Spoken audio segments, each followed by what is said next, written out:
Peter Hayes, a 38-year-old former U.S. Army soldier, drove slowly along that road. Since returning home, he had been living with PTSD, the kind that stayed hidden but never truly faded. Driving had become his routine, a way to keep his mind from drifting too far into places he didn't want to revisit. No destination, no plan, just the steady hum of the engine and the road moving beneath him. Outside, everything was still. Inside, it was not. Sounds came and went without warning. A distant echo could twist into something sharper, something familiar. The wind brushing against the car sometimes felt like voices, low and distant. Peter kept his eyes forward, hands firm on the steering wheel, breathing slow and controlled. He had learned to move through it, not fight it, just keep going. The road stretched on, empty and predictable, until something interrupted the pattern. At first, it was just a shape near the edge of the road. Small, unmoving, easy to ignore. Peter almost did. His foot stayed on the gas, his eyes returning to the road ahead. But a second later, something pulled his attention back. He glanced into the rearview mirror. The shape had moved. Not much. Just enough to make him look again. He slowed slightly, his gaze shifting back over his shoulder. There, lying beside the road, was a German Shepherd. Its body looked weak, stretched against the cold ground. Its fur was tangled and dull, as if it had not been cared for in a long time. It didn't try to stand. It didn't run. It simply lay there. A car passed in the opposite direction, tires cutting softly through the quiet. As it did, the dog reacted. It lifted its head, slowly, just a little. Then its tail moved. A faint, gentle wag against the ground. Weak, but clear. Peter felt something shift inside his chest.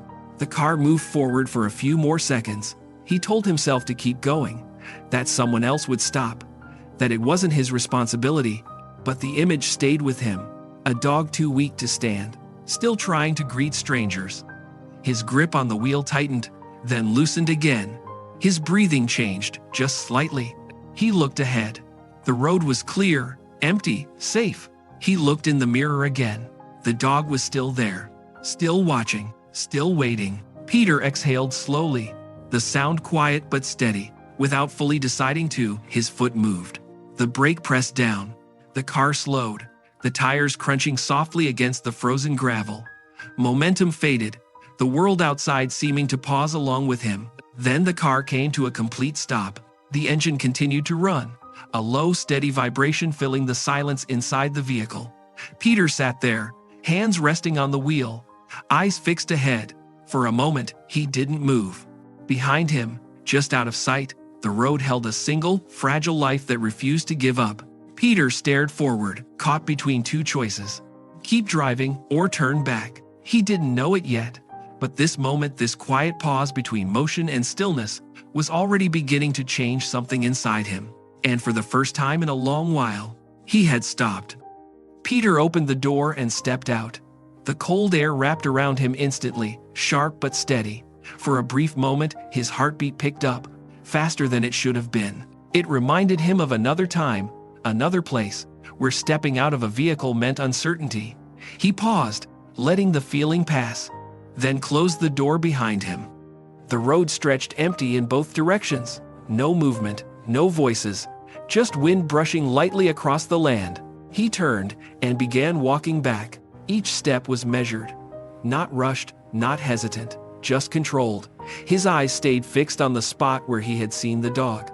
As he got closer, the shape became clearer again. The German Shepherd was still there.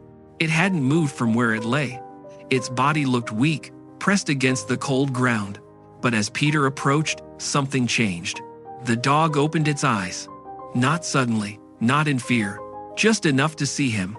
Peter stopped a few feet away. He expected a reaction, a growl, a bark, some sign of fear or defense. There was none. The dog simply watched him. Its breathing was shallow, but steady. One ear twitched slightly as the wind shifted. When a distant sound echoed faintly across the open land, the dog's head lifted just a little, its attention sharpening for a brief second before settling again. Peter noticed that. That wasn't random. He had seen that kind of response before. Awareness without panic, focus without aggression. His chest tightened slightly, not from fear, but from recognition. He crouched down slowly, keeping his movements calm and deliberate. His hands stayed visible, his posture low, giving the dog space. He knew how easily a wrong move could change everything. The dog didn't pull away. It didn't move closer either. It just held his gaze. And there was something in that look that felt familiar. Not wild, not broken, disciplined. Peter let out a quiet breath. For a moment, neither of them moved. The world seemed to narrow down to that small space between them. The cold, the wind, the empty road, all of it faded into the background. Then Peter spoke. His voice was low, steady, almost instinctive. "It's okay. I got you." The words came out naturally, without thought, as if he had said them before. Maybe he had. Maybe in another life, another moment, to someone who needed to hear them just as much. The dog's eyes didn't change much, but something in its expression softened. Its head lowered slightly, not in fear, but in acceptance. And then, just barely, its tail moved again. A small, quiet wag. Peter felt it, not as a sudden emotion, but as a shift, a release of something he hadn't realized he was holding.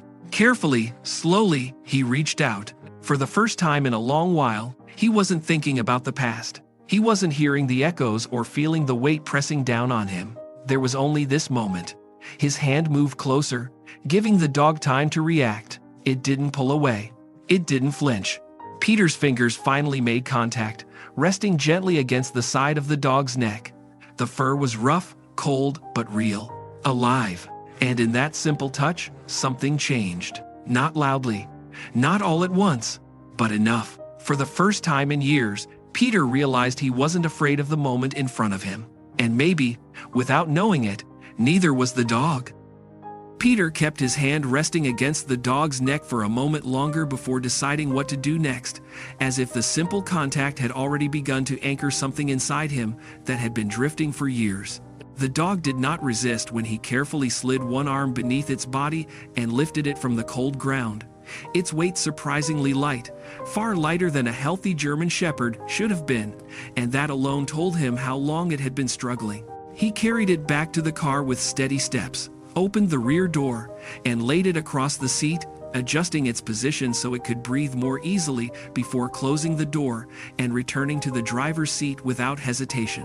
The drive into town passed in silence, with no radio, no distraction, only the quiet rhythm of the road and the occasional glance into the mirror, where the dog remained still but breathing, and that was enough to keep him focused.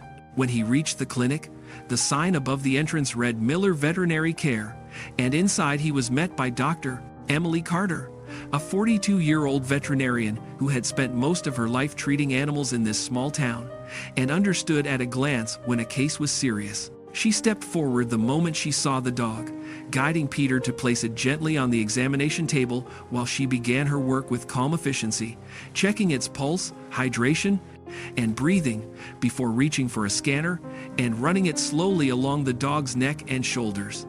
Severe dehydration, malnourished, and likely abandoned for quite some time, she said, her voice steady but firm, then paused briefly as she studied the scanner. No microchip, no identification. It's like he doesn't belong to anyone. Peter didn't respond immediately, his attention fixed on the dog, but he noticed something she did not comment on. The way the dog's eyes followed movement in the room, the subtle shift of its ear when a tray made a faint metallic sound, the brief lift of its head before settling again, and those details felt familiar in a way he could not ignore. He stepped closer, his voice low. He's tracking sound, watching the door. Dr. Carter glanced at him, then back at the dog, offering a measured reply that some animals simply behaved that way. But Peter shook his head slightly because he knew the difference between instinct and training, even if he couldn't yet prove it. She continued administering fluids, explaining that recovery would take time and consistent care. And without looking at him directly, she added that the dog would need someone willing to stay. Peter answered quietly that he would remain, as if the decision had already been made long before he spoke it aloud. Night settled outside, and the clinic grew still as the hours passed, leaving Peter seated beside the table while the dog lay weak but alive, its breathing uneven yet steady enough to hold on. At some point, exhaustion pulled Peter's eyes closed, and the familiar fragments of memory returned without warning, sharp and disorienting, until he woke with a quick breath and a tense grip on the chair. For a brief second, he didn't recognize where he was, but then he felt a small weight against his hand and looked down to see the dog had shifted just enough to rest its head there, not seeking attention, not asking for anything, just present. Peter didn't move, allowing the moment to settle as his breathing slowed, and in that quiet space, something unspoken passed between them, not a solution, not a cure, but the beginning of something neither of them had expected, a slow, steady return from the edge of being forgotten. Recovery did not come all at once, but it came steadily, like the slow return of light after a long winter. Over the following days, the German Shepherd began to respond to care in small but meaningful ways, lifting its head more often, eating in short, careful intervals, and watching the room with the same quiet awareness that had first caught Peter's attention. Dr. Emily Carter continued overseeing the treatment, adjusting fluids and nutrition with patience, and after a week, she told Peter that the dog was strong enough to leave the clinic, though it would still need time and consistent care. Peter did not hesitate. He brought the dog home, giving it a place by the window where it could rest while keeping sight of the outside world, and in the days that followed, a quiet routine formed between them, built not on words, but on presence, small movements, and trust that did not need to be explained. As the dog regained strength, Peter noticed something else beginning to change, not just in the animal, but in himself. The long hours of silence in his house no longer felt as heavy, and the nights, though still unsettled at times, became easier to face. It was during one of those quieter mornings that Peter made a decision he had not considered in years. At the edge of town stood Maple Grove Care Center, a small nursing home where elderly residents spent their days in slow rhythm, often waiting for something to break the monotony. Peter had once visited the place with a volunteer group before leaving for service, and now, without fully explaining why, he found himself driving there again, the dog resting calmly in the passenger seat. Inside Maple Grove, the atmosphere was warm but subdued, shaped by routine and quiet conversation.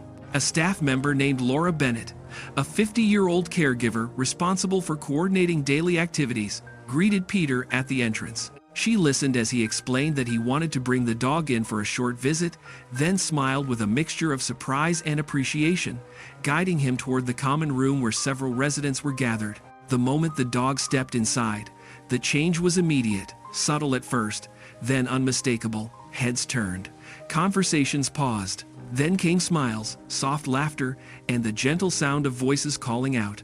The dog moved slowly among them, its steps still careful but steady, its tail wagging with quiet rhythm. One resident reached out, then another, and soon the room felt different, lighter, as if something long absent had returned. Peter stood near the doorway at first, watching, unsure of his place in the moment, until he noticed an elderly man sitting slightly apart from the others.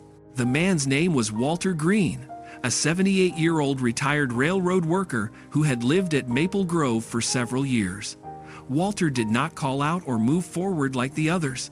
Instead, he watched the dog with a stillness that felt deeper, more reflective. After a moment, the dog approached him on its own and stopped at his side. Walter slowly reached out, his hand resting gently on the dog's head, his fingers moving with familiarity rather than hesitation. He leaned closer, his voice low but steady. "You're not just a dog, are you?" he said, almost to himself. "You're a soldier." Peter heard the words and felt something shift again, that same quiet recognition he had felt before. Walter continued, his eyes fixed on the dog. "I had one like you, years ago, loyal to the end. They don't forget, not the way we do." He paused, then added softly, "People can walk away from things, but dogs, they stay with their duty." The room settled into a calm warmth, the kind that lingered without needing attention. Peter stepped a little closer, no longer standing apart, and for the first time since returning home, he felt connected to something beyond himself, not through memory, not through the past, but through a simple moment shared between a man, a dog, and a quiet understanding that some bonds do not need to be explained to be real. The visits to Maple Grove became part of Peter's routine, something steady he could rely on as the days moved forward. The German Shepherd grew stronger with each passing week, its steps more confident, its posture more defined, and yet its calm awareness never faded. It continued to move quietly through the halls, greeting residents with gentle attention, often returning to Walter Green, who seemed to understand the dog in ways no one else could fully explain. Peter noticed these small patterns, but he did not question them. For the first time in a long while, he allowed something in his life to simply exist without needing to define it. One afternoon, after leaving the care center, Peter decided to take a walk through the town's central district. It was a familiar area, lined with small shops, a grocery store, and a few offices that served the local community. The streets were not crowded, but there was enough movement to break the quiet rhythm of the outskirts. The dog walked beside him at a steady pace, close but not restrained, its attention shifting naturally with the environment. At first, nothing seemed unusual. Then the dog slowed. Peter felt the change through the leash before he saw it. The tension was subtle, but deliberate. The dog's head lifted slightly, its ears adjusting, as if catching something beyond ordinary sound. Its body stiffened, not in fear, but in focus. Peter stopped walking. "What is it?" he asked quietly, more out of instinct than expectation. The dog did not respond to his voice.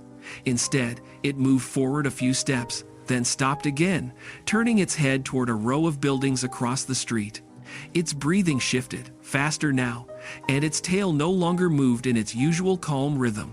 A low, restrained sound came from its throat, not quite a growl, not quite a bark. Something was wrong. Peter's chest tightened, not from panic, but from recognition. He had seen this before. Not in a civilian setting, but in moments when something unseen carried real danger. This was not confusion, it was not distress. It was alert. The dog pulled forward more firmly, this time, guiding Peter toward the direction it had fixed its attention on. But as they reached the edge of the sidewalk, the dog suddenly stopped and shifted position, stepping in front of him, blocking his path. Then it barked, sharp, direct, controlled. Not at Peter, but at the space ahead. A passerby, a middle-aged man named Robert Hale, a local store owner, paused nearby, looking confused. "Is everything all right?" he asked. Peter didn't answer immediately. His eyes remained on the dog, watching every movement. The dog barked again, louder this time, then moved sideways, positioning itself between the street and the approaching pedestrians, as if trying to hold them back.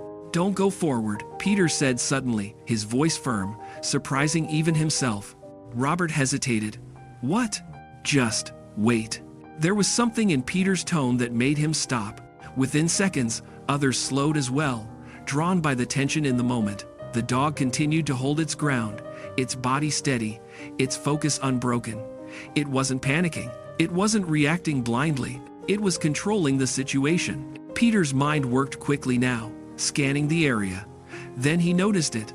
A faint smell, subtle but distinct. Gas. He stepped forward carefully, his senses sharpening.